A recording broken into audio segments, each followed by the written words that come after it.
Shalom, selamat pagi. Kita akan mulai ibadah kita pada pagi hari ini.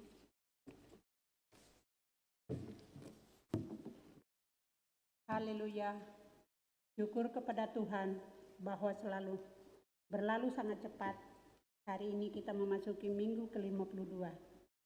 Ini adalah minggu yang terakhir di tahun 2020. Kita berkumpul bersama di tempat ini untuk mensyukuri segala kasih dan penyertaan Tuhan dalam setiap bentuk kehidupan kita. Tema yang menuntun kita hari ini ialah menjadi mahkota keagungan di tangan Tuhan. Karena itu saudara-saudara, mari kita memuliakan namanya dengan iringan lagu Indo ke Esang Maneh, bangkit berdiri.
Saudara-saudara, ibadah ini berlangsung dalam nama Bapa dan Anak dan Roh Kudus.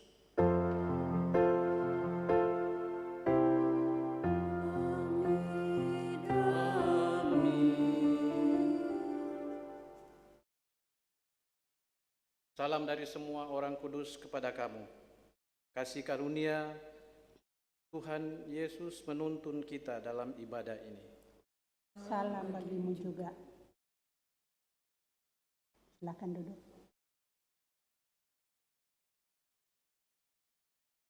Kita akan bermazmur dari Mazmur 148 ayat 1 sampai 14 secara responsorial. Haleluya, pujilah Tuhan di sorga. Pujilah Dia di tempat yang tinggi. Pujilah Dia, hai segala malaikatnya. Pujilah Dia, hai segala. Pujilah Dia, hai matahari dan bulan. Pujilah Dia, hai langit yang mengatasi segala langit. Hai air yang di atas langit. Baiklah semuanya memuji nama Tuhan. Sebab Dia memberi perintah, maka semuanya tercipta. Ia mendirikan semuanya untuk seterusnya dan selamanya. Dan memberi ketetapan yang tidak dapat dilanggar. Pujilah Tuhan di bumi. Hai ular-ular naga dan segenap samudra raya. Hai api dan hujan es, salju dan kabut. Angin badai yang melakukan firman-Nya. Hai gunung-gunung dan segala bukit. Pohon buah-buahan dan segala pohon aras. Hai binatang-binatang liar dan segala hewan. Binatang melata dan burung-burung yang bersayap. Hai raja-raja di bumi dan segala bangsa. Pembesar-pembesar dan semua perintah dunia. Hai teruna dan anak-anak darah. Orang tua dan orang muda. Biarlah semuanya memuji-muji Tuhan. Sebab hanya namanya saja yang tinggi luhur, keagungannya mengatasi bumi dan langit. Ia telah meninggikan tanduk umatnya. menjadi puji-pujian bagi semua orang yang dikasihinya. bagi orang Israel, umat yang dekat padanya. Haleluya. Berdiri.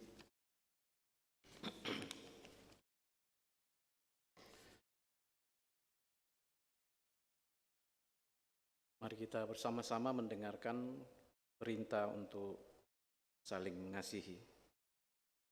Saudara-saudara yang dikasihi Tuhan, dengarkanlah perintah mengasihi. Seperti Bapa telah mengasihi aku, demikianlah juga aku telah mengasihi kamu. Tinggallah di dalam kasihku itu. Jikalau kamu menuruti perintahku, kamu akan tinggal di dalam kasihku. Seperti aku menuruti perintah Bapakku dan tinggal di dalam kasihnya. Semuanya itu kukatakan kepadamu, supaya sukacitaku ada di dalam kamu dan sukacitamu menjadi penuh. Inilah perintahku, yaitu supaya kamu saling mengasihi, seperti aku telah mengasihi kamu. Yohanes 15 ayat 9 sampai 12.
Mari kita masuk dalam pengakuan dosa dan mendengarkan berita anugerah. Saudara-saudara yang dikasihi Tuhan, hari-hari yang kita jalani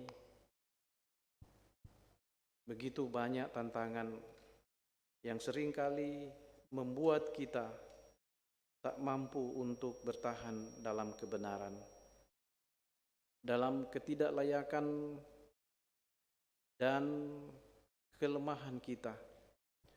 Mari bersama-sama dengan kerendahan diri dan hati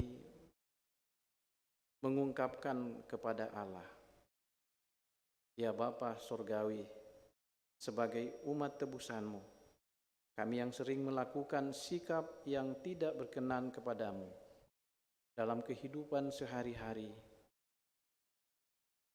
menunaikan tugas dan tanggung jawab kami masing-masing. Kami mohon kepadamu. Kasihilah kami, ampunilah dosa kami.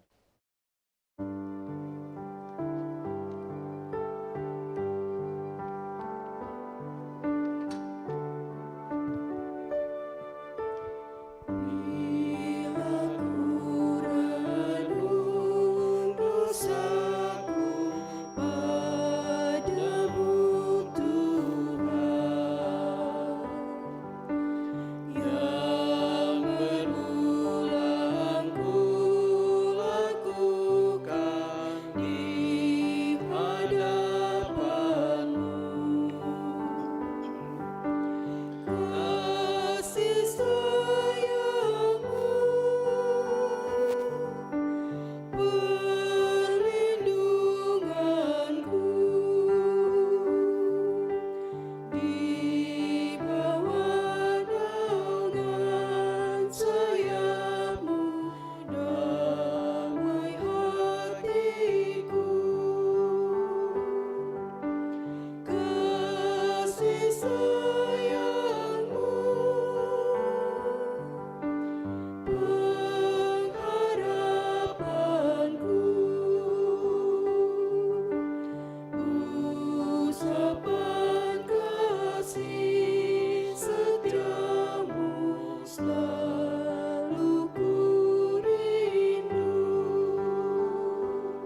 kepada kamu sekalian yang sungguh-sungguh tunduk dalam penyesalan, berita anugerah dari Allah dinyatakan kembali.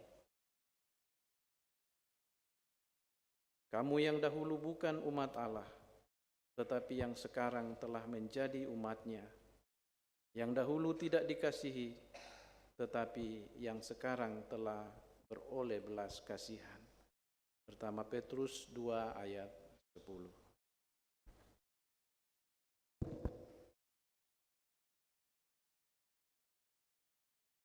Kita akan memberikan persembahan kita kepada Tuhan. Biarlah semuanya memuji-muji Tuhan, sebab hanya namanya saja yang tinggi, luhur keagungannya mengatasi bumi dan langit. Mazmur 148 ayat 13. Sambil kita memuliakan Tuhan, betapa kita tidak bersyukur, kita menyerahkan persembahan.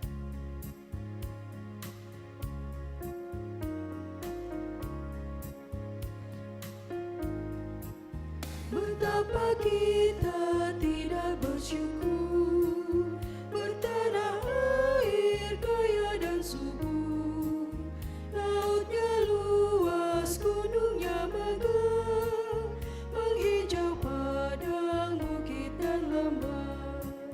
Itu semua berkat karunia Allah yang agung maha kuasa. Itu semua berkat karunia Allah yang agung maha kuasa.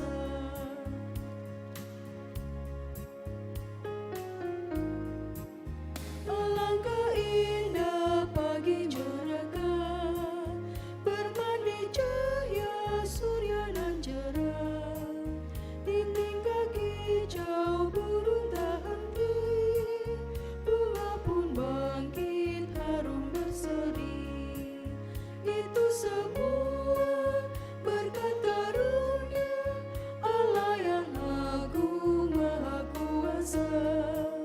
Itu semua berkat karunia Allah yang agung maha kuasa.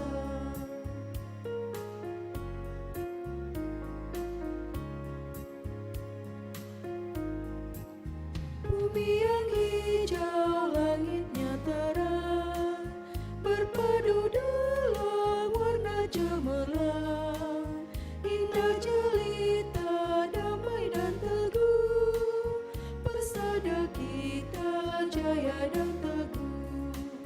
Itu semua berkat karunia Allah yang agung maha kuasa. Itu semua berkat karunia Allah yang agung maha kuasa.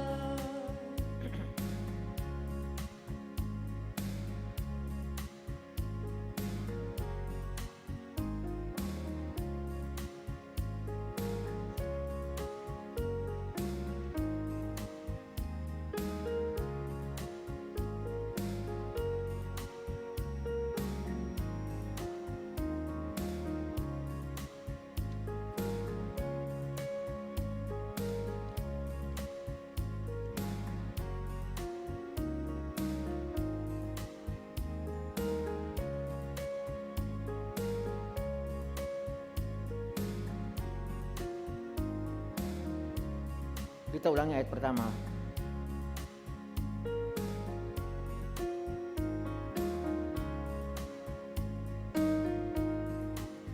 Betapa kita tidak bersyukur, bertanah air kaya dan subur, lautnya luas, gunungnya megah, menghijau padang, bukit dan lembah.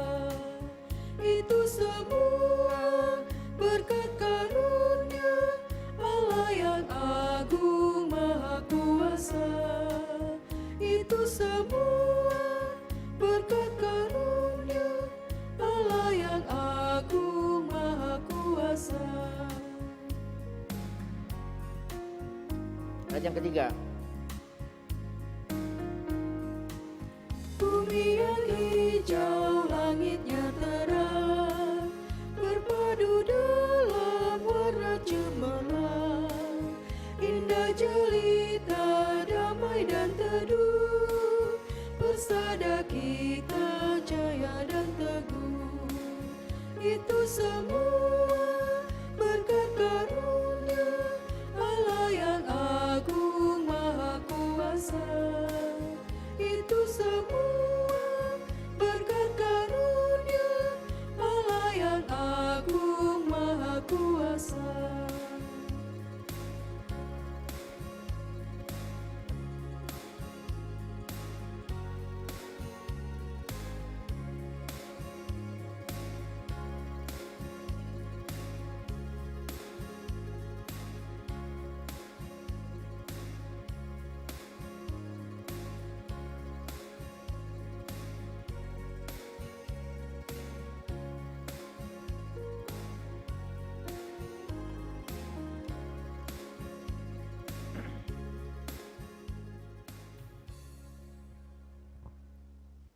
Kita berdoa. Bapa kami dalam Tuhan Yesus, kami membawa persembahan ini yang sebenarnya berasal dari Tuhan. Bahkan sebenarnya adalah milik Tuhan, karena seluruh hidup kami adalah milik-Mu.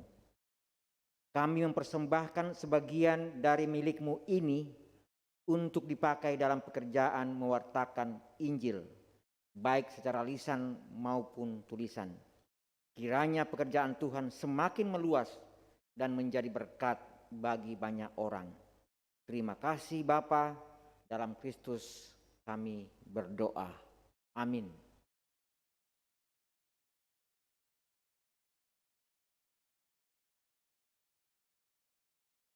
Saatnya kita akan bersama-sama membaca dan menghayati firman Tuhan yang sebentar kita akan baca dari 3 bagian pembacaan. Yang pertama dari Yesaya 61 ayat 10 sampai 62 ayat 3. Itu merupakan bahan utama untuk kita renungkan.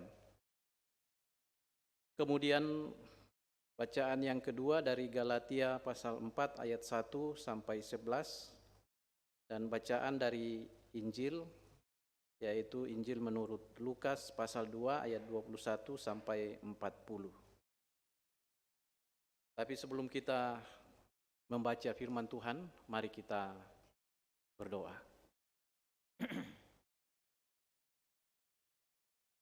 Di hari yang Engkau kuduskan ini ya Tuhan, bersama dengan umat-Mu, baik yang ada di gedung gereja di sini, maupun jemaat-Mu yang sedang mengikuti ibadah secara live di rumah masing-masing atau dimanapun.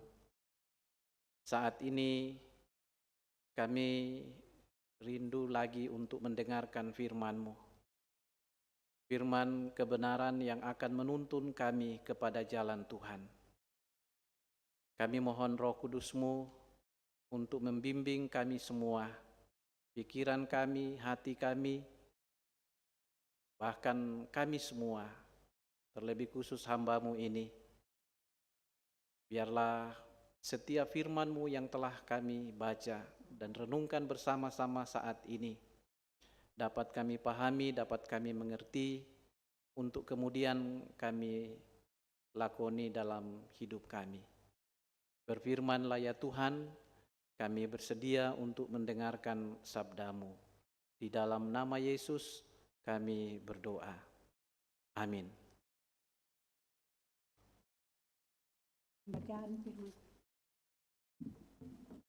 Pembacaan firman Tuhan yang pertama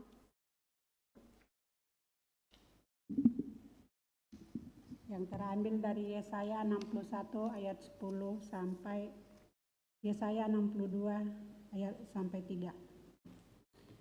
Lembaga Alkitab memberi judul Kabar Selamat kepada Sion.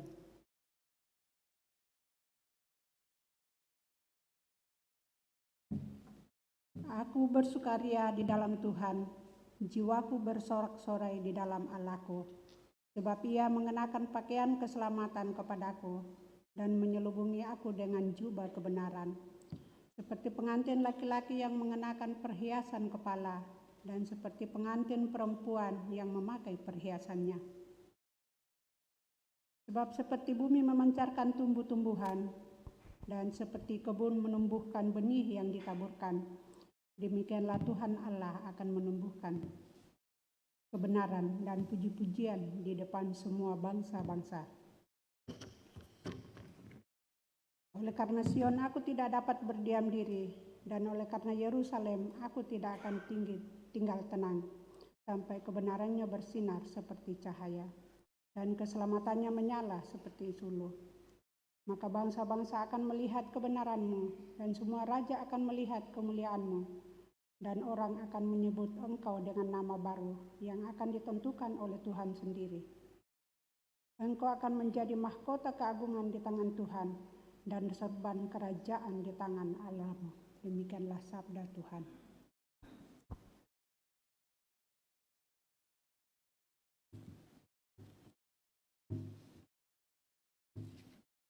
Pembacaan yang kedua dari Galatia pasal 4 ayat 1 sampai 11. Tak ada lagi perhambaan. Yang dimaksud ialah selama seorang ahli waris belum akil balik, sedikit pun ia tidak berbeda dengan seorang hamba. Sungguh pun ia adalah tuan dari segala sesuatu. Tetapi ia berada di bawah perwalian dan pengawasan sampai pada saat yang telah ditentukan oleh Bapaknya. Demikian pula kita, selama kita belum akil balik, kita takluk juga kepada roh-roh dunia. Tetapi setelah genap waktunya, maka Allah mengutus anaknya yang lahir dari seorang perempuan dan takluk kepada hukum Taurat. Ia diutus untuk menebus mereka yang takluk kepada hukum Taurat, supaya kita diterima menjadi anak. Dan karena kamu adalah anak, maka Allah telah menyuruh roh anaknya ke dalam hati kita yang berseru, "Ya Abba, ya Bapa." Jadi kamu bukan lagi hamba, melainkan anak. Jikalau kamu anak, maka kamu juga adalah ahli waris oleh Allah. Dahulu ketika kamu tidak mengenal Allah, kamu menghambahkan diri kepada Allah yang pada hakikatnya bukan Allah. Tetapi sekarang, sesudah kamu mengenal Allah, atau lebih baik, sesudah kamu dikenal Allah, bagaimana kamu berbalik lagi kepada roh-roh dunia yang lemah dan yang miskin, dan mau mulai memperhambakan diri lagi kepadanya?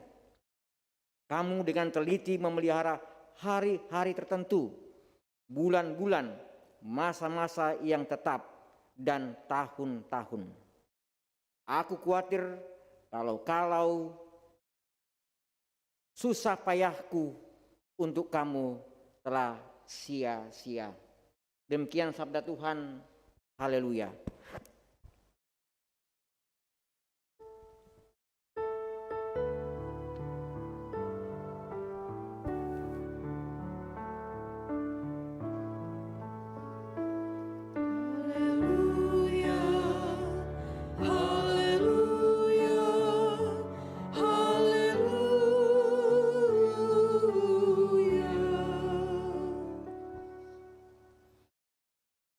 Pembacaan kita dari Injil menurut Lukas pasal 2 ayat 21 sampai ayatnya yang ke-40. Yesus disunat dan diserahkan kepada Tuhan Simeon dan Hana. Dan ketika genap 8 hari dan ia harus disunatkan, ia diberi nama Yesus, yaitu nama yang disebut oleh malaikat sebelum ia dikandung ibunya. Dan ketika genap waktu pentahiran menurut hukum Taurat Musa, mereka membawa dia ke Yerusalem untuk menyerahkannya kepada Tuhan. Seperti ada tertulis dalam hukum Taurat, semua anak laki-laki sulung harus dikuduskan bagi Allah. Dan untuk mempersembahkan korban menurut apa yang difirmankan dalam hukum Tuhan, yaitu sepasang burung tekukur atau 2 ekor anak burung merpati. Adalah di Yerusalem seorang bernama Simeon. Ia seorang yang benar dan saleh yang menantikan penghiburan bagi Israel. Roh Kudus ada di atasnya, dan kepadanya telah dinyatakan oleh Roh Kudus bahwa ia tidak akan mati sebelum ia melihat Mesias, yaitu Dia yang diurapi Tuhan. Ia datang ke bait Allah oleh Roh Kudus ketika Yesus anak itu dibawa masuk oleh orang tuanya untuk melakukan kepadanya apa yang ditentukan hukum Taurat.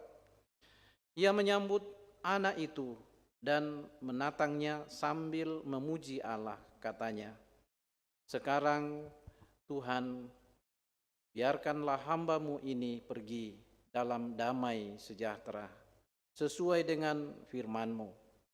Sebab mataku telah melihat keselamatan yang daripadamu, yang telah Engkau sediakan di hadapan segala bangsa, yaitu terang yang menjadi penyataan bagi bangsa-bangsa lain, dan yang menjadi kemuliaan bagi umat-Mu, Israel." Dan bapa serta ibunya amat heran akan segala apa yang dikatakan tentang dia. Lalu Simeon memberkati mereka dan berkata kepada Maria, "Ibu anak itu, sesungguhnya anak ini ditentukan untuk menjatuhkan atau membangkitkan banyak orang di Israel, dan untuk menjadi suatu tanda yang menimbulkan perbantahan, dan suatu pedang akan menembus jiwamu sendiri, supaya menjadi nyata pikiran hati banyak orang."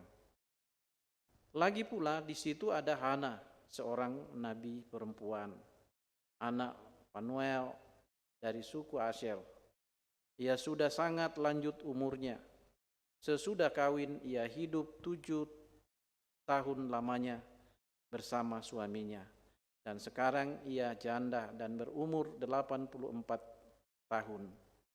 Ia tidak pernah meninggalkan bait Allah dan siang malam beribadah dengan berpuasa dan berdoa. Dan pada ketika itu juga datanglah ia ke situ dan mengucapkan syukur kepada Allah dan berbicara tentang anak itu kepada semua orang yang menantikan kelepasan untuk Yerusalem.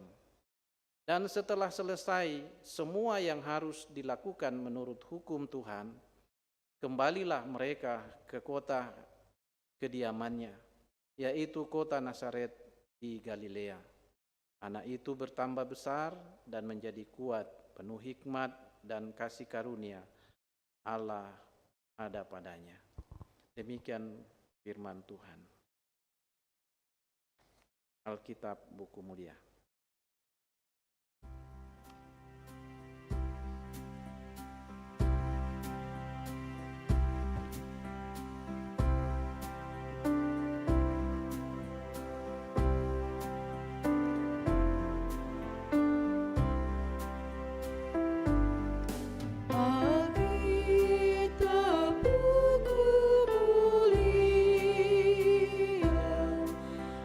Adalah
Selamat hari Minggu Bapak Ibu semua, baik yang ada di sini di gedung gereja maupun Bapak Ibu saudara-saudara yang sedang mengikuti ibadah secara live dari rumah masing-masing.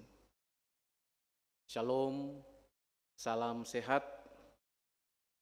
dan salam kasih dalam Tuhan kita Yesus Kristus bagi saudara-saudara sekalian.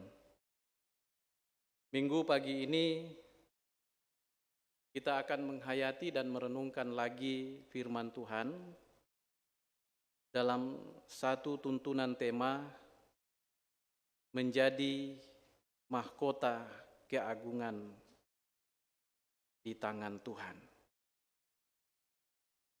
Tema ini saudara-saudara dikutip dari ayat 3 bagian B dari Yesaya pasal 62. Lengkapnya nasnya seperti ini. Engkau akan menjadi mahkota keagungan di tangan Tuhan. Engkau akan menjadi mahkota keagungan di tangan Tuhan. Kata engkau di sini itu merujuk atau menunjuk kepada Sion atau Bukit Sion yang saat ini adalah kota Yerusalem. Dan pada masa lampau, Yerusalem itu menjadi ibu kota dari kerajaan Yehuda, kerajaan Israel di bagian selatan. Setelah kerajaan Israel itu terbagi menjadi dua kerajaan.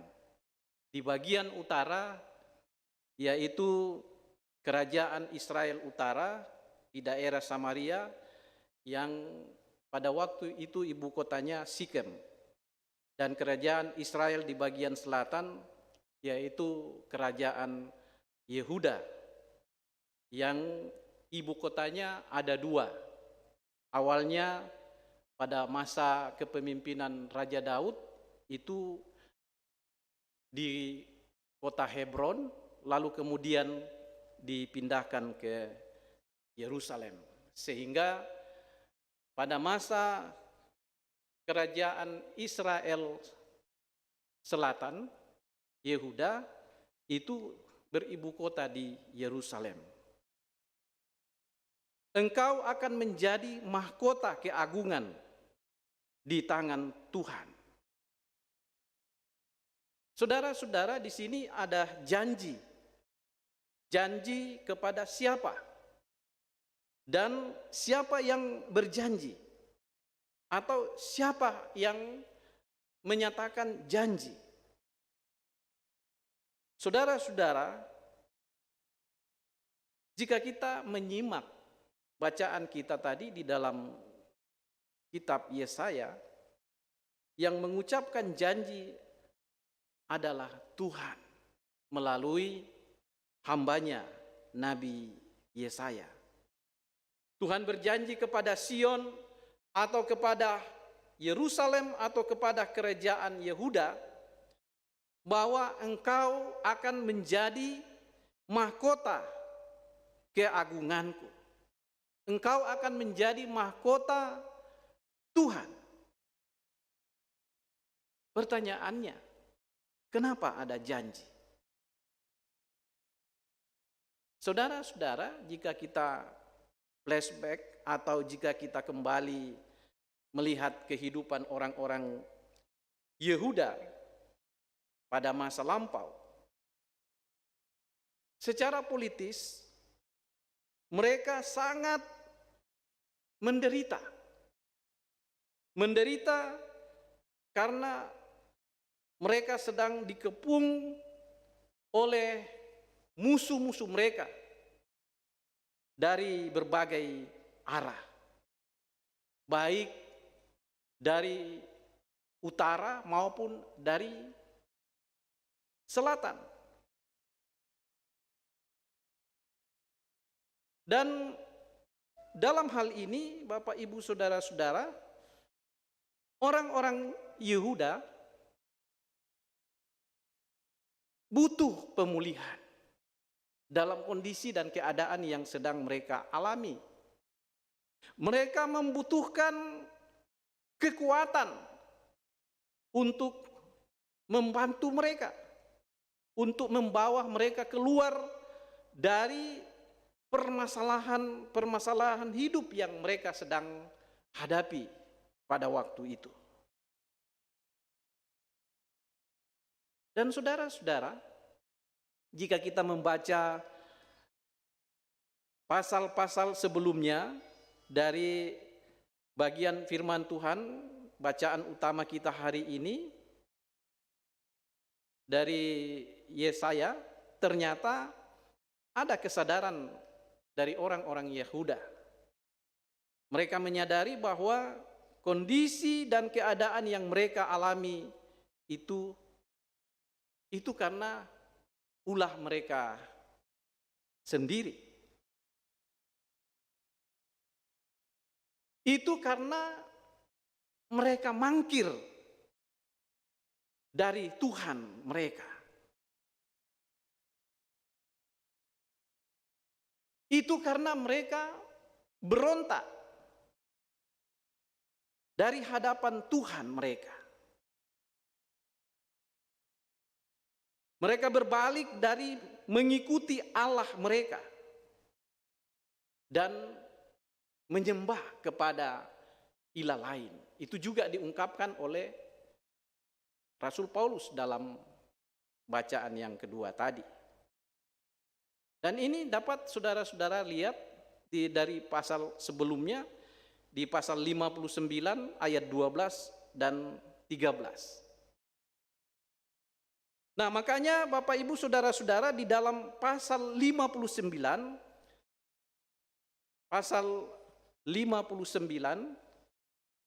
mulai dari ayat 1 mengatakan, sesungguhnya tangan Tuhan tidak kurang panjang untuk menyelamatkan, dan pendengarannya tidak kurang tajam untuk mendengar.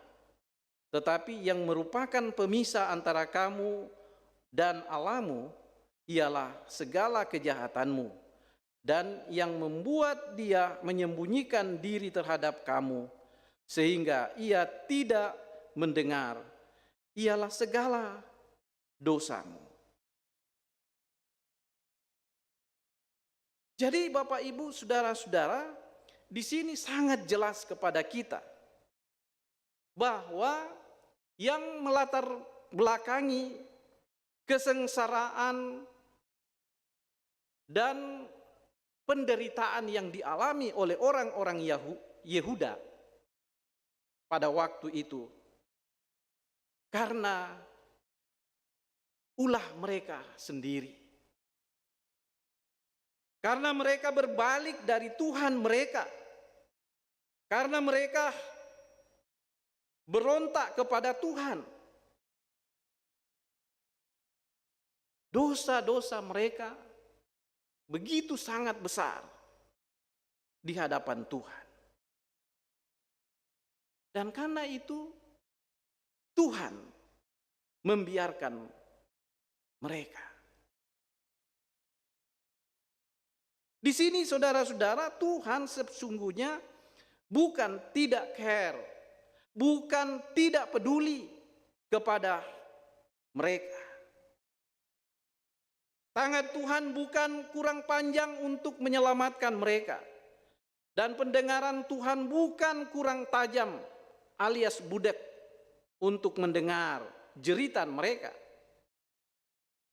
Tetapi yang menjadi pemisah atau yang memisahkan mereka dengan Tuhan adalah dosa-dosa mereka. Adalah kejahatan mereka yang berpaling dari Allah mereka. Nah, dalam konteks inilah saudara-saudara, Nabi Yesaya datang membawa berita penghiburan. Nabi Yesaya datang membawa kabar sukacita, membawa janji bahwa Sion atau Yehuda atau Yerusalem akan menjadi mahkota keagungan Tuhan. Artinya kurang lebih mereka akan menjadi anak kesayangan Tuhan. Mereka akan menjadi bangsa simbol keagungan dan kemuliaan Tuhan. Tetapi itu akan terjadi bila mereka mau berbalik kepada Tuhan mereka. Meninggalkan ilah lain. Lalu fokus kepada Allah nenek moyang mereka. Allah yang disembah Abraham, Ishak dan Yakub. Allah yang membawa mereka keluar dari tanah Mesir. Dan Bapak Ibu Saudara-saudara,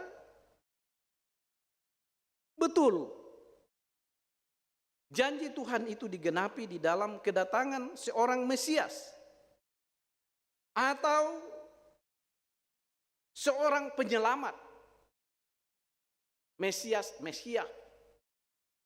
artinya penyelamat, yaitu Yesus Kristus yang sudah kita rayakan Natalnya beberapa hari ini, mulai dari anak sekolah minggu, dari PPGT, PWGT, jemaat, ibadah Natal secara umum, dan masih akan dirayakan lagi sebentar sore oleh PKB. Janji itu saudara-saudara digenapi 700 tahun kemudian. Itu tadi malam dijelaskan oleh Ibu Pendeta dalam khotbahnya. Janji tentang kedatangan seorang Mesias yang akan menjadi penyelamat, pembebas bagi Sion, Yerusalem atau Yehuda, itu baru datang kemudian 700 tahun setelah janji itu disampaikan oleh Nabi Yesaya. Begitu lama barulah Mesias itu datang. Dialah Immanuel. Dialah Allah yang akan menyertai umatnya sampai kepada kesudahan dunia ini. Yesus yang adalah Mesias, dia adalah Immanuel, bukan saja kepada orang-orang Yehuda atau orang-orang Israel, tetapi juga bagi kita. Dia adalah Allah yang akan terus menyertai setiap orang yang percaya kepadanya.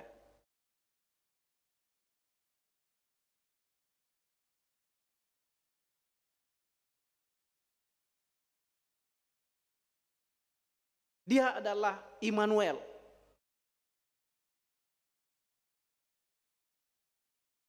Bagi kita semua. Bagi saya dan bagi Bapak Ibu. Memang saudara-saudara, secara fisik Immanuel itu sudah tidak ada lagi bersama-sama dengan kita. Karena ia sudah kembali ke sorga. Tetapi jangan kita mengatakan bahwa Yesus yang adalah Immanuel itu tidak ada lagi bersama-sama dengan kita. Sesungguhnya Dia tetap ada bersama-sama dengan kita. Hanya kita saja yang tidak mengenal kehadirannya di tengah-tengah keberadaan hidup kita setiap hari. Dia tetap ada dan Dia tetap hadir menemani kita setiap saat, di rumah, dimanapun. Dalam Injil Yohanes pasal 1 ayat 1 dikatakan, pada mulanya adalah firman, dan firman itu bersama-sama dengan Allah. Kata firman di sini, saudara-saudara, itu merujuk atau menunjuk kepada pribadi Yesus yang adalah Immanuel itu. Yesus adalah firman Allah itu sendiri. Secara fisik memang ya sudah tidak ada lagi bersama-sama dengan kita. Tetapi Ia yang adalah firman itu sendiri ada di antara kita dalam bentuk Injil.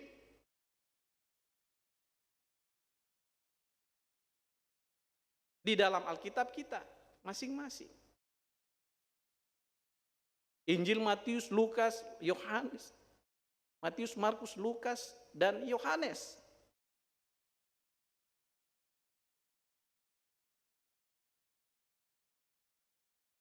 Di sanalah Yesus disaksikan. Di sanalah Yesus diberitakan, bahkan di sanalah Yesus menyampaikan, mengucapkan, memperlihatkan keberadaannya.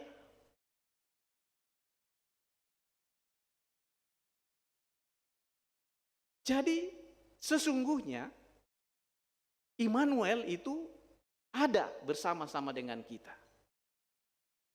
Dalam bentuk buku yang ditulis oleh keempat penginjil. Matius, Markus, Lukas, dan Yohanes. Itulah yang menyertai kita setiap saat.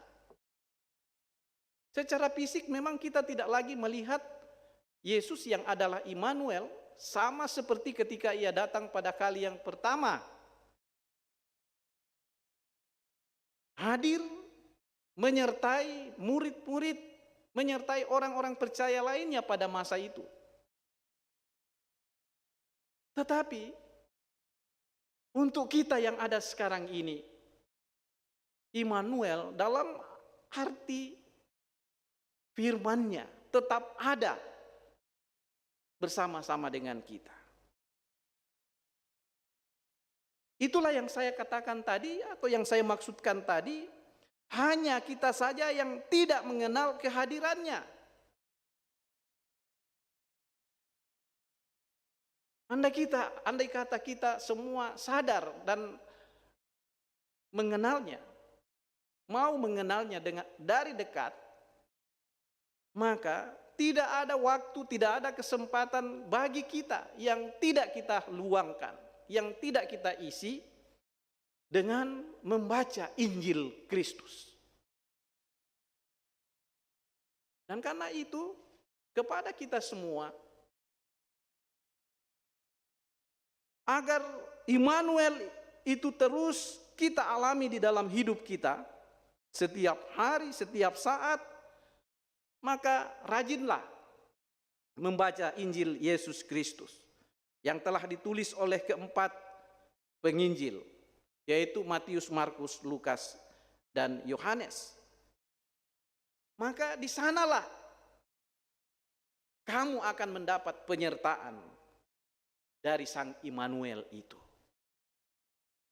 Melalui apa yang kita baca, yang diungkapkan di dalam dan yang disaksikan di dalam keempat Injil itu, lalu kemudian kita melakoninya, kita melakukannya dalam perjalanan hidup kita setiap hari, Itulah yang akan menyertai kita sampai kesudahan. Dan jika kita konsisten mau mengikuti, menuruti apa yang kita baca dari keempat penginjil itu, maka percayalah, yakinlah bahwa kita tidak akan menyimpang ke kanan dan ke kiri. Kita akan terus berjalan sebagai arak-arakan, sebagai orang-orang yang percaya bahwa kita sedang berjalan menuju ke Yerusalem baru dengan disertai oleh Immanuel melalui perkataannya. Ini yang perlu kita renungkan. Dan jika seperti itu Bapak Ibu Saudara-saudara, maka kamu akan menjadi mahkota keagungan di tangan Tuhan. Mahkota itu adalah simbol kekuatan, simbol kekuasaan, simbol kerajaan, di mana kita bisa menyatakan kehendak Kristus kepada siapapun yang melihat kita. Karena kita telah menjadi mahkota keagungan di tangan Tuhan. Jadi janji yang telah disampaikan oleh Tuhan melalui hambanya Nabi Yesaya kepada Sion, kepada Yerusalem atau kepada orang-orang Yehuda pada waktu itu, juga disampaikan kepada kita yang mau percaya kepada Mesias yang telah datang itu. Karena itu sekalipun Yesus secara fisik tidak lagi bersama-sama dengan kita, tetapi Ia tetap menjadi Immanuel bagi kita. Ia adalah Allah yang tetap dan terus menyertai kita melalui firman-Nya sampai pada kesudahan, sampai pada Ia datang pada kali yang kedua. Dan jika itu yang terjadi bagi kita semua, maka kita akan tertolong. Kita akan keluar dari berbagai-bagai penderitaan. Kita akan terus dikuatkan, dihibur dari berbagai-bagai pergumulan yang kita hadapi. Entah itu disebabkan oleh dunia luar, atau entah itu disebabkan oleh ulah atau perbuatan kita sendiri. Perkataan Kristus yang tertulis di dalam keempat kitab Injil ini, itulah yang akan menghibur kita, menguatkan kita, memberikan kekuatan kepada kita untuk menyongsong kedatangannya pada kali yang kedua. Terpujilah nama Tuhan. Amin.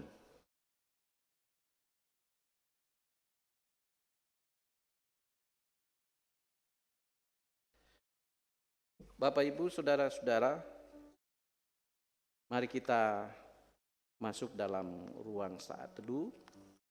Secara pribadi kita kembali merenungkan firman Tuhan yang telah kita dengarkan tadi. Apakah kita benar-benar sudah menikmati kehadiran Tuhan dalam hidup kita? Apakah kita sudah menjadi mahkota kemuliaan bagi Tuhan?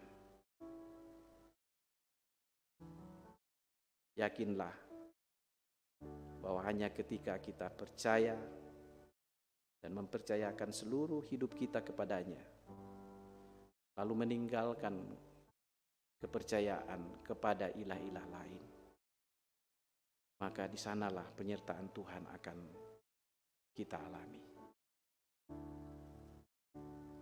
Amin.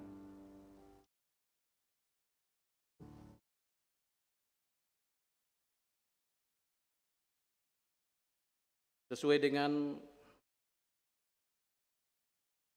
pengumuman bahwa jika tidak ada halangan atau jika Tuhan berkenan, maka pelayanan perjamuan kudus akan dilaksanakan pada akhir tahun, yaitu pada tanggal 31 Desember. Saudara-saudara yang dikasihi Yesus Kristus, dengarkanlah titah perjamuan kudus oleh Tuhan kita Yesus Kristus, sebagaimana yang dituliskan oleh Rasul Paulus dalam pertama Korintus 11 ayat 23 sampai 29.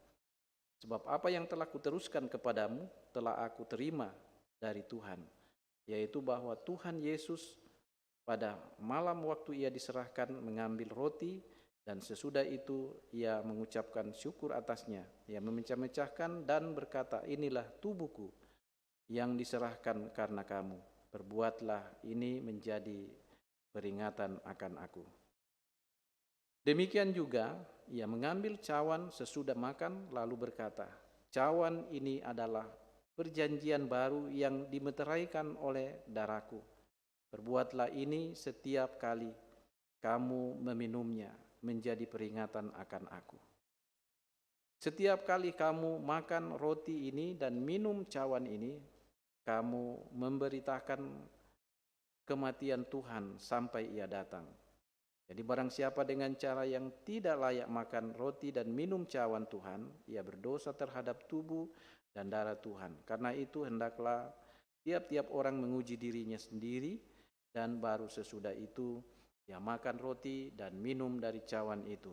Karena barang siapa makan dan minum tanpa mengakui tubuh Tuhan, ia mendatangkan hukuman atas dirinya. Supaya kita menerima kekuatan dan penghiburan dalam perjamuan Tuhan, maka perlulah kita memeriksa diri kita dengan sungguh. Pertama, hendaklah masing-masing menyadari akan dosa kita dan kutuknya, supaya dapat kita merendahkan diri di hadapan Allah dan mencari kelepasan daripadanya saja di dalam korban Yesus Kristus. Kedua, hendaklah kita masing-masing memeriksa diri sendiri, apakah sungguh kita percaya bahwa dosa kita telah diampuni oleh Yesus Kristus karena sengsara dan kematiannya, dan bahwa segala perbuatan baik yang telah diperbuatnya itu dihisapkan kepada kita. Ketiga, hendaklah kita masing-masing memeriksa diri sendiri, apakah sungguh kita berkehendak mempersembahkan diri sebagai korban syukur kepada Allah, serta hidup di dalam kebenaran di hadiratnya, dan apakah sungguh kita berkehendak membuang segala permusuhan, kebencian, dan kedengkian, lalu mengasihi sesama manusia seperti diri sendiri. Saudara-saudara yang merasa demikian tentu akan diterima Allah karena anugerahnya dan layak duduk mengambil bagian pada meja perjamuan Tuhan. Sebaliknya saudara-saudara yang tidak merasa demikian, dalam hatinya dinasihatkan supaya jangan duduk pada meja perjamuan kudus.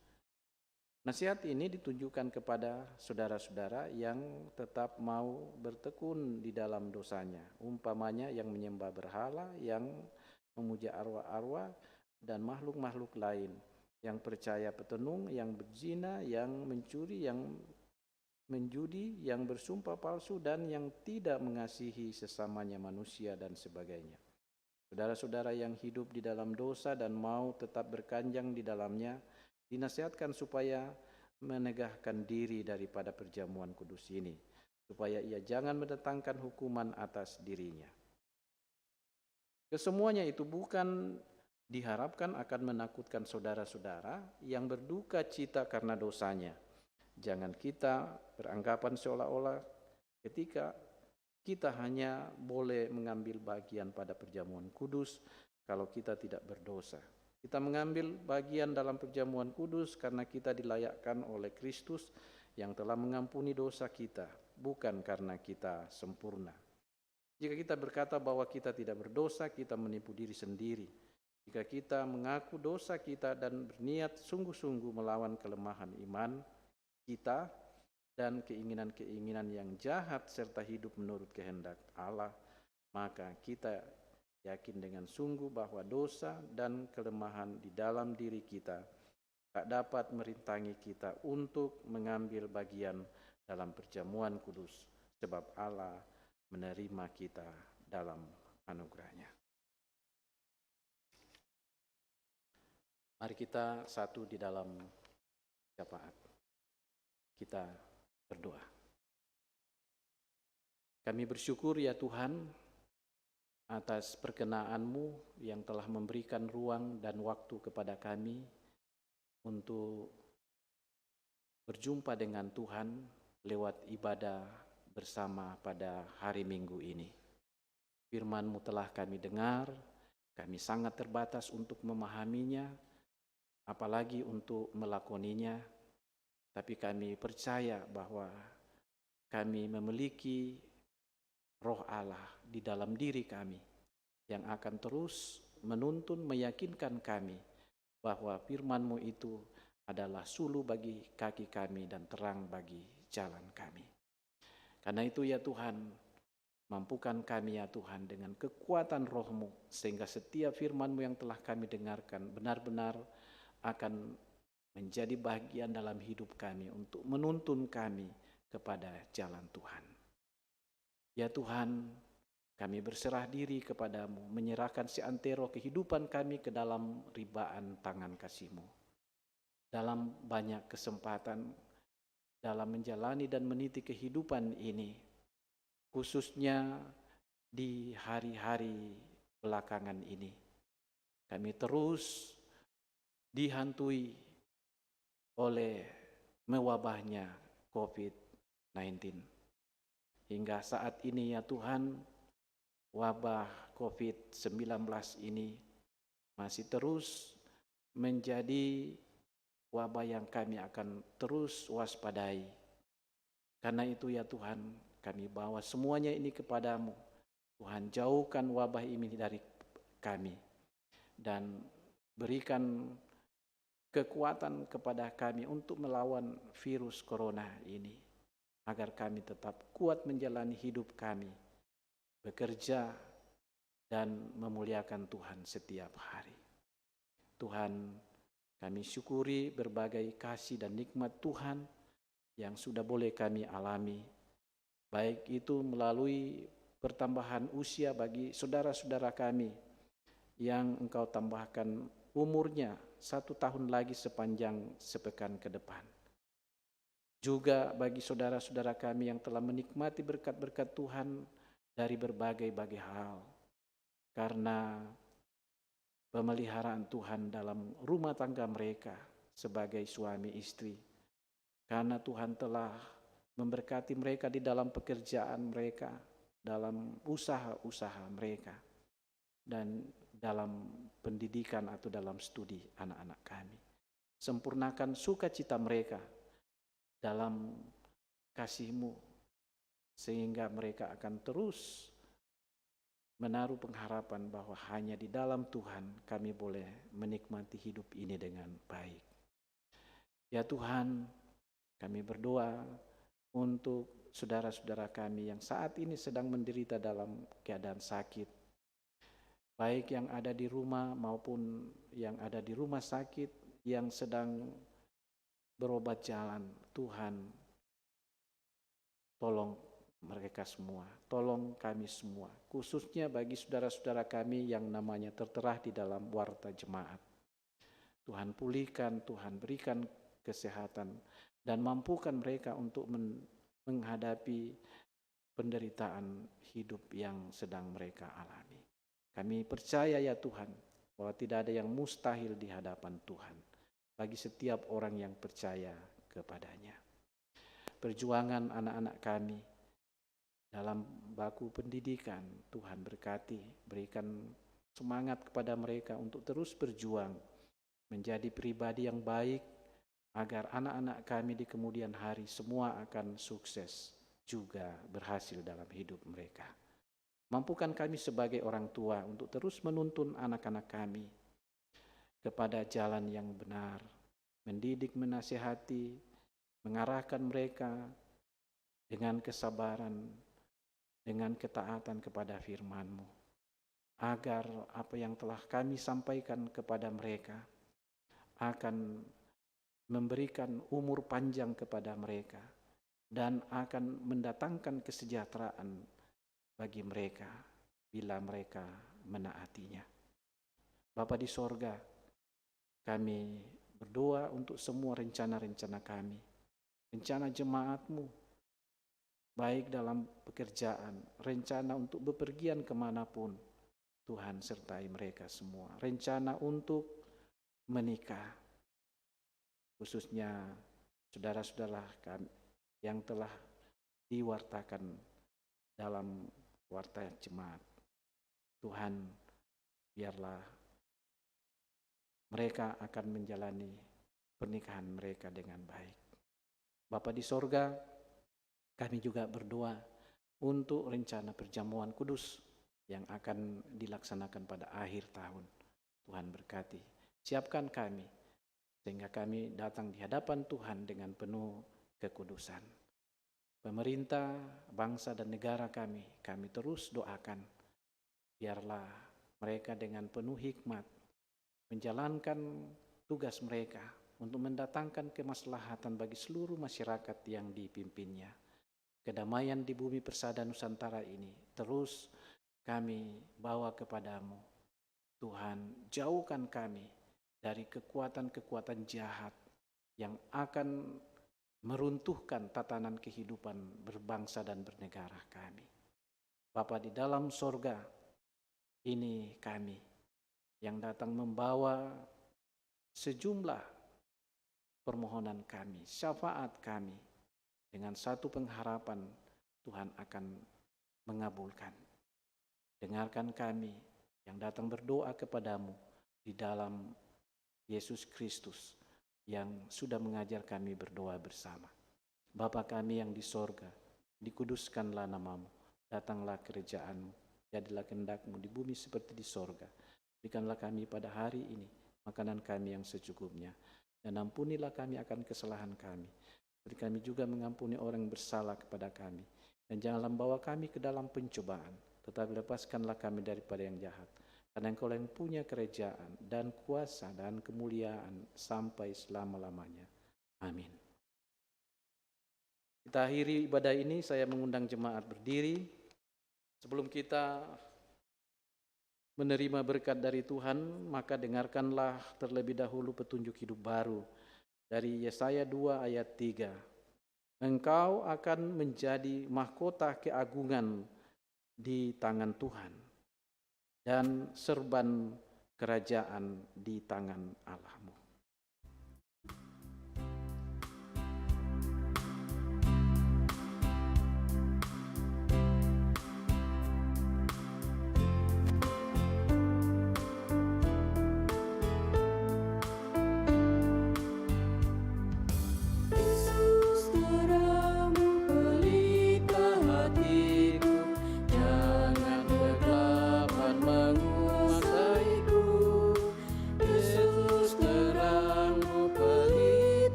Saudara-saudara, pergilah, lakukanlah firman Tuhan yang telah kamu dengarkan, sebab Dia telah mengutus kamu untuk menyampaikan kabar baik kepada semua orang.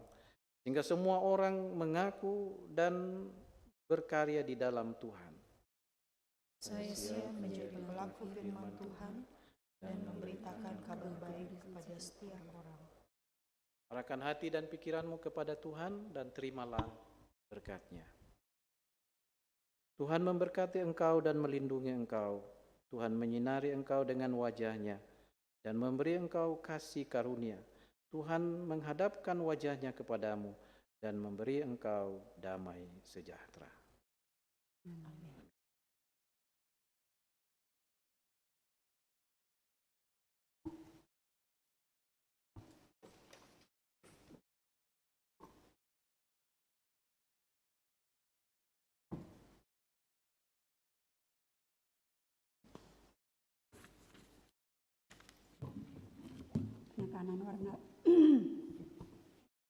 Penekanan warta jemaat ibadah akhir tahun Jemaat Keramat akan dilaksanakan pada hari Kamis 31 Desember 2020 pukul 18. Dirangkaikan dengan perjamuan kudus live streaming. Dan ibadah tahun baru akan dilaksanakan pada hari Jumat tanggal 1 Januari pukul 9.30 web secara live streaming juga.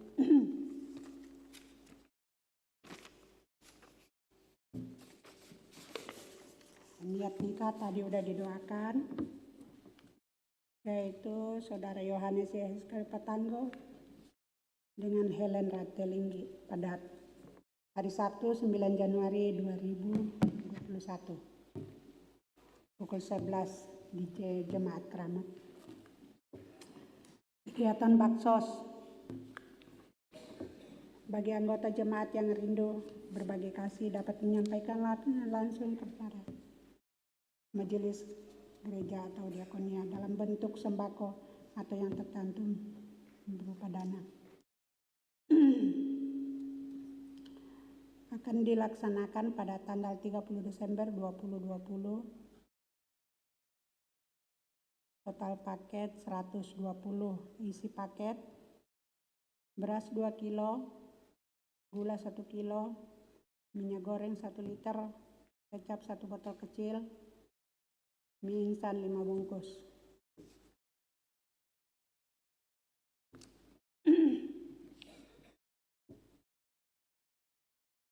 Natal PKBGT nanti sore akan dilaksanakan pada jam 17 juga secara live streaming.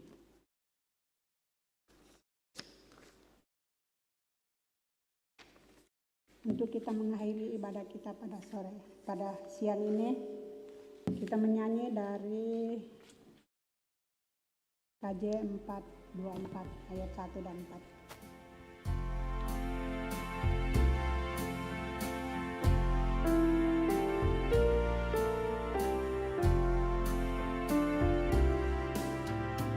Yesus